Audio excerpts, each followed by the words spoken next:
Les responsables à divers niveaux du programme alimentaire mondial au Bénin ont rencontré les hommes des médias ce mardi 30 avril 2024 à Cotonou. Une rencontre qui entre dans le cadre de la présentation du plan stratégique pays du programme sur la période 2024-2027, suivi d'échanges de compréhension sur les activités du PAM au Bénin. Le plan stratégique pays du PAM au Bénin, qui est en cours, prend effet de janvier 2024 à décembre 2027.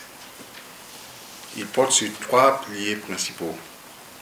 Le premier pilier concerne l'appui aux activités d'urgence.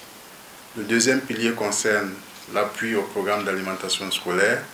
Et le troisième pilier concerne le renforcement des capacités du gouvernement et le transfert du programme d'alimentation scolaire au gouvernement. Plusieurs activités sont exécutées au niveau de chaque pilier de ce plan stratégique pays 2024-2027. Premier pilier avec une activité, l'appui à la préparation et à la réponse aux urgences.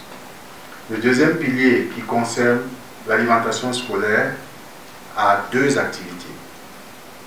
La première activité concerne les repas scolaires, s'assurer que les enfants ont à manger au niveau des écoles. La deuxième activité de ce deuxième pilier, donc la troisième activité de l'ensemble du plan stratégique pays, concerne l'appui à la valorisation, au renforcement des chaînes de valeur et l'appui aux petits producteurs. Le dernier pilier concerne le renforcement des capacités de la contrepartie nationale dans la dynamique du transfert du programme d'alimentation scolaire au gouvernement. De façon résumée, ce que je peux dire, 3 piliers, 4 activités. Premier pilier, urgence avec une activité. Deuxième pilier, alimentation scolaire avec 2 activités.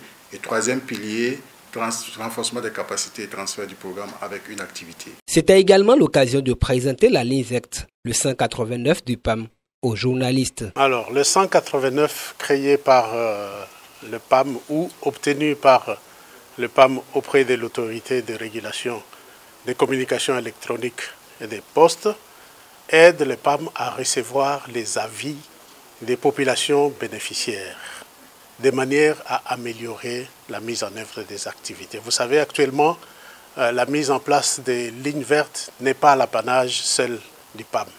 C'est presque une recommandation partout au niveau mondial pour toute organisation qui veut atteindre ses objectifs, qui veut réaliser le résultat qui s'est fixé, le retour des informations des bénéficiaires, le retour des informations des communautés, c'est très important. Le premier trimestre de l'année 2024, nous avons reçu 331 cas, 331 appels.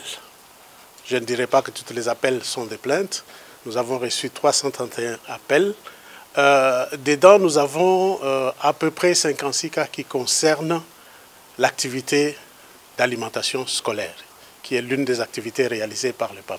Nous avons 11% de cas d'appels qui concernent l'activité d'assistance aux victimes. La question de la ligne verte est assez importante pour nous parce que la question de la redevabilité en faveur des personnes affectées constitue une préoccupation de taille pour nous.